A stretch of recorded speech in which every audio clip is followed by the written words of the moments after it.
Hallelujah. लेकिन ये एक विषय देते जिस विषय को परमेश्वर ने दिया उस विषय के ऊपर आज मैं बात करूंगा और वो बड़ा ही इंटरेस्टिंग टॉपिक है, इंटरेस्टिंग विषय है, समझने लायक बात है।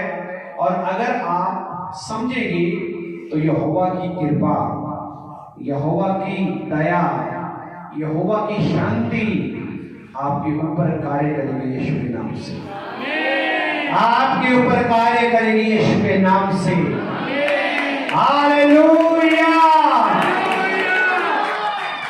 क्योंकि मैं बताना चाहता हूं कि आज अगर हम सभी परमेश्वर की आराधना करने के लिए बैठे हैं या खुदा की संगति में बैठे हैं या जितने ऑनलाइन देखेंगे, हम सभी एक बात की वजह से यहां पे बैठे हैं और आप सभी बोले वो बात प्रभु के द्वारा दी गई पापों की माफी है। हालेलुया।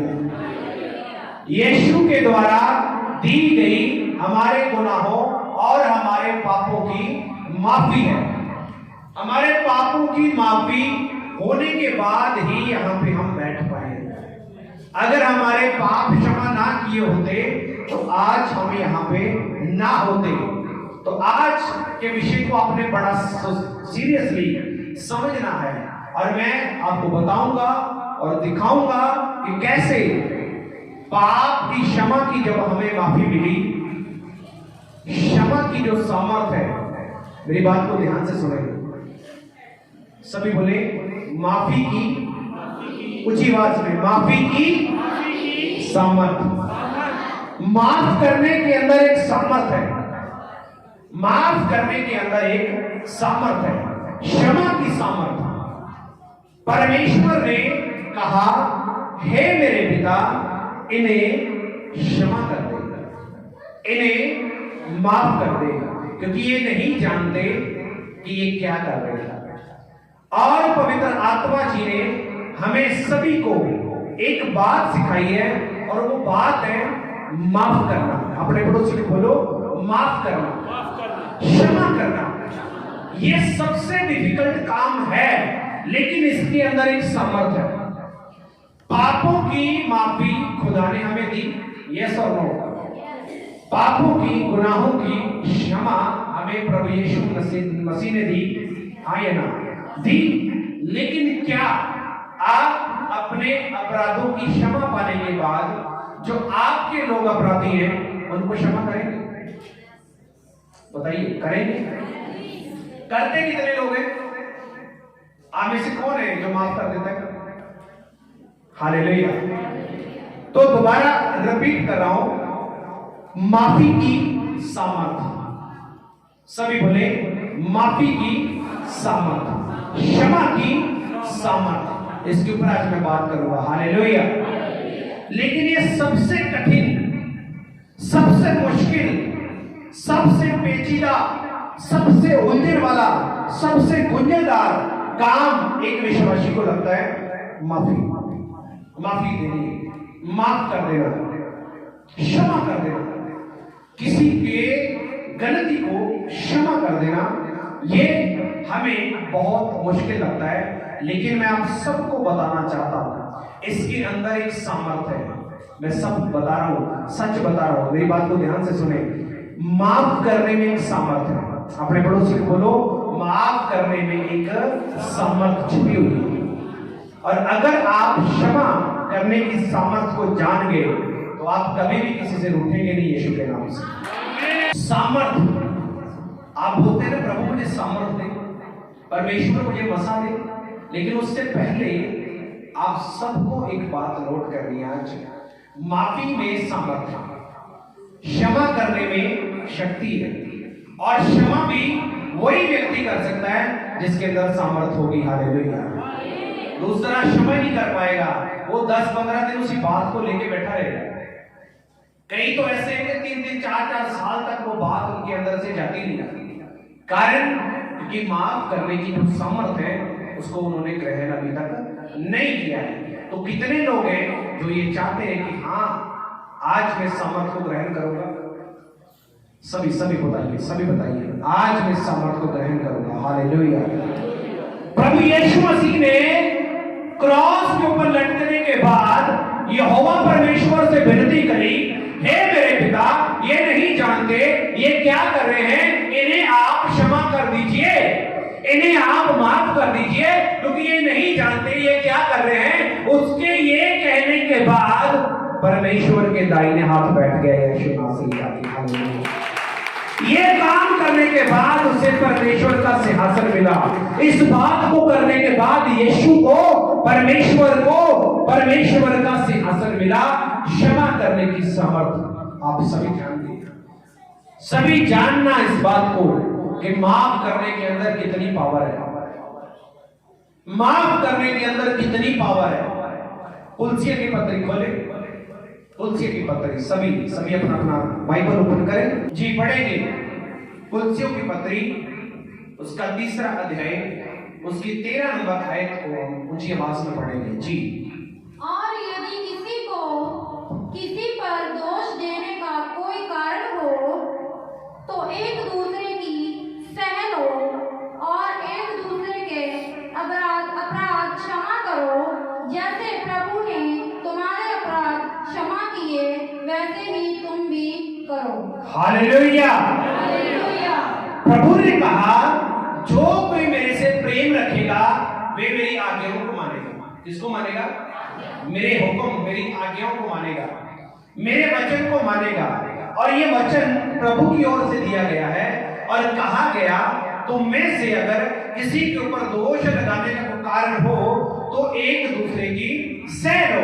अगर तुम्हारे बीच में से किसी ने अपराध किया हो तो उसके अपराध को क्षमा कर दो, और जैसे कि तुम्हारे पिता ने अर्थात प्रभु ने अर्थात मसीह ने अर्थात यीशु ने जैसे तुम्हारे अपराध क्षमा करे वैसे तुम भी करो।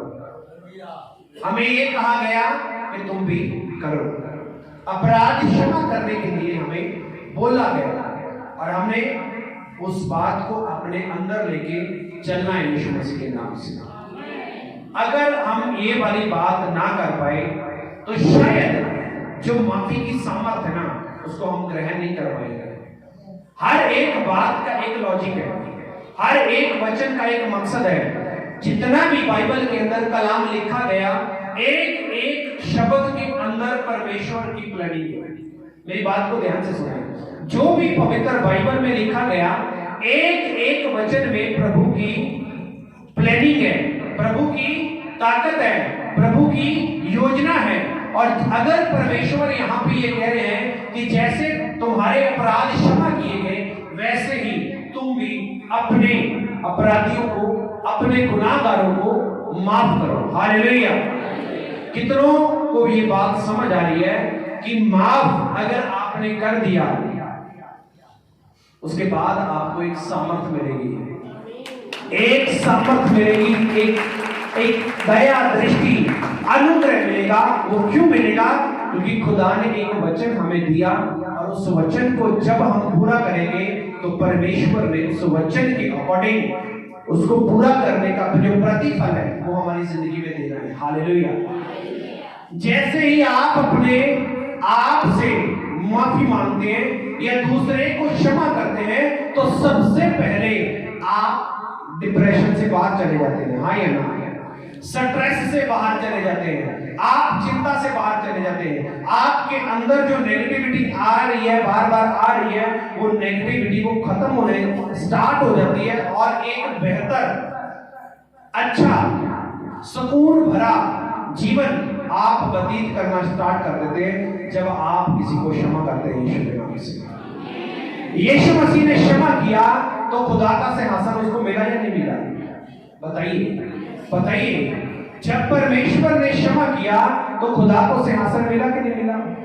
तो जब अब अगर आप और हम माफ करेंगे, क्षमा करेंगे, अपने अपराधियों को, अपने बैरियों को क्षमा करेंगे, उनके लिए प्रार्थना करेंगे, तो परमेश्वर ने आपको भी अपने सिंहासन पे बिठाने का मौका दे रहा है यीशु के नाम से। यीशु मसीह के नाम से आप भी सिंहासन के ऊपर विराजमान होने के लायक बन सकते हैं। लेकिन अगर मेरे अंदर जलन रहेगी, अगर मेरे अंदर जेलसी रहेगी, अगर मेरे अंदर शारीरिक बातें रहेंगी, तो मैं कभी किसी को माफ नहीं कर पाऊंगा।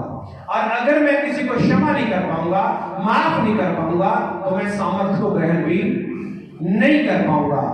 ये फॉर्मूला है परमेश्वर से सामर्थ्य लेने का, ये फॉर्मूला है। आपको सिर्फ माफ करना आना चाहिए, बाकी काम खुदा का है, वो आपकी जिंदगी में बहुताई से करेगा यीशु के नाम से। हालेलुया। याकूब की पत्री 5वां अध्याय उसकी 15 नंबर और 16 नंबर को भी पढ़ेंगे। याकूब 5 उसकी 16 को पढ़ेंगे, 15 नंबर ना 16 को पढ़ेंगे जी। रिशोरा कोरा सल्ला बारे रे बेने में रिया मामाना सल्ला कोरे बेने शब्द रे। हालेलुया जी। याकूब 5 उसकी 16 को पढ़ेंगे। और विश्वास की प्रार्थना के द्वारा, विश्वास की प्रार्थना के द्वारा 15 से स्टार्ट किया हमने। विश्वास की प्रार्थना के द्वारा, विश्वास की प्रार्थना के द्वारा रोगी बच जाए। आप में से जो कोई रोगी को लेके आए हैं या रोगी आया है, तो वचन ये बता रहा है विश्वास की प्रार्थना से रोगी बच जाएगा यीशु मसीह के नाम से। आप लोगों ने दुआ करनी है, प्रार्थना करनी है विश्वास के साथ। विश्वास की प्रार्थना के द्वारा रोगी बच जाएगा जी। और प्रभु उसको उठाकर खड़ा करेगा। और परमेश्वर उनको उठाकर खड़ा करेगा। और यदि उसने पाप भी किए हों, और यदि उसने पाप भी किए हो, तो उनकी भी क्षमा हो जाएगी। तो उसके पापों की क्षमा भी हो जाएगी। इसलिए तुम आपस में एक दूसरे के सामने अपने अपने पापों को मान लो। अपने अपने पापों को, अपने अपने अपराधों को मान लो। अर्थात मैंने अपने पाप मान लिए तो मैंने इसको क्षमा कर दिया। अगर इसने मेरे अपने पाप मान लिए तो इसने मुझे क्षमा कर दिया। तो जब क्षमा करेंगे, माफ करेंगे, अपने अपने पापों को मान लो जी। और एक दूसरे के लिए प्रार्थना करो। एक दूसरे के लिए प्रार्थना करो, जिससे चंगे हो जाओ। जिससे तुम चंगे हो जाओगे यीशु के नाम से। आमीन। जिससे तुम चंगे हो जाओगे यीशु के नाम से। परमेश्वर ने माफ करने की सामर्थ हमें यहाँ पे दिखाई है कि जब आप किसी को क्षमा करेंगे तो लोग आपको कहेंगे ये चंगा इंसान है, ये अच्छा इंसान है। और आपकी स्पिरिट में जो दाग लगे हुए हैं, आपकी आत्मा में जो समस्याएं हैं, आपके जीवन में जो डिप्रेशन, परेशानी, चिंता, बोझ है, अगर आप किसी को क्षमा कर देते हैं, आप सभी से आजाद हो जाते हैं यीशु के नाम से। आप सभी बातों से आजाद हो जाते हैं। हालेलुया। तो माफ करने के अंदर एक सामर्थ छुपी हुई है, और जो लोग ये सामर्थ को ग्रहण करते हैं, उनके साथ प्रभु का जो संबंध है या यीशु की जो संगति है, उन लोगों की उसके साथ वो संगति बढ़ जाती है। और जो लोग माफ नहीं करना सीखते या नहीं जानते कैसे माफ करना है, वो लोग फिर कलपते रहते हैं, चिंता में, टेंशन में, स्ट्रेस में, बोझ में वो जीते रहते हैं। मुझे उसने कैसे कहा, मुझे उसने ऐसे क्यों कहा, मेरे साथ उसने ऐसा क्यों किया।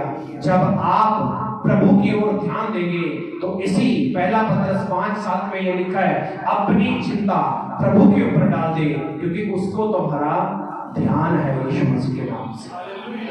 यीशु के नाम से उसको तुम्हारा ध्यान है। हालेलुया। तो जब आप एक दूसरे के अपराध क्षमा करेंगे तो परमेश्वर ने आपको सामर्थी व्यक्ति बनाना है। अगर नहीं करेंगे तो खुदा ने कहा जैसे मैंने तुम्हारे अपराध क्षमा किए तुमने भी करने हैं। अगर तुम भी किसी के अपराध रखोगे तुम्हारे अपराध भी रखे जाएंगे। तो अगर आपको माफी चाहिए अपराधों से, गुनाहों से, तो आपको भी दूसरों को माफ करना पड़ेगा। अगर आपको अपने पापों की माफी चाहिए तो दूसरों के पाप आपको इग्नोर करने पड़ेंगे, उनको माफ करना पड़ेगा। अगर आप नहीं करेंगे तो शायद आपके पाप की क्षमा ना किए जाएंगे। लेकिन यहोवा परमेश्वर प्रभु यीशु ने क्या कहा, मैंने तुम्हारे पाप को उठा लिया है। एक और भर्जनाक करती हुई पकड़ी गई, प्रभु के पास लेके आए, कहा इसको पत्थरों से मार दो। लेकिन प्रभु ने कहा तुम में से ऐसा कोई है जिसने पाप ना किया हो, वो इसको मारे। तो किसी ने भी पत्थर ना मारना चाहा, क्योंकि सभी ने पाप किया था।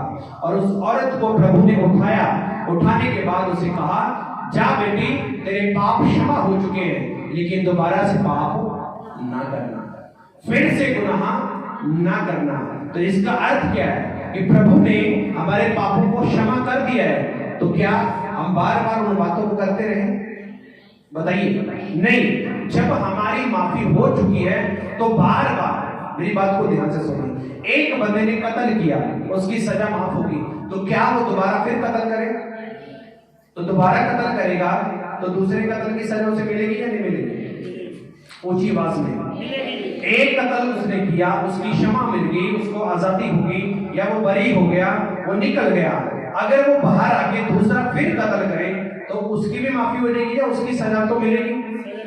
ऐसे ही प्रभु ने कहा मैं तेरे अपराध क्षमा कर चुका हूं और तुझे मैंने आज्ञा दी है, जैसे मैंने तेरे अपराध क्षमा किए तू दूसरों के कर, तूने दूसरों के करने हैं। और जब तू ऐसा करेगा तो तुझे मैं एक सामर्थ दूंगा, और वो सामर्थ ये होगी कि तू मेरे दाहिने हाथ बैठेगा यीशु मसीह के सामर्थ, मेरे सज्जे हाथ को बैठेगा प्रभु यीशु के नाम से, और बड़ी बरकत को हासिल करेगा प्रभु यीशु के नाम से, और तू मेरी आज्ञाओं का पालन करेगा प्रभु यीशु के नाम से।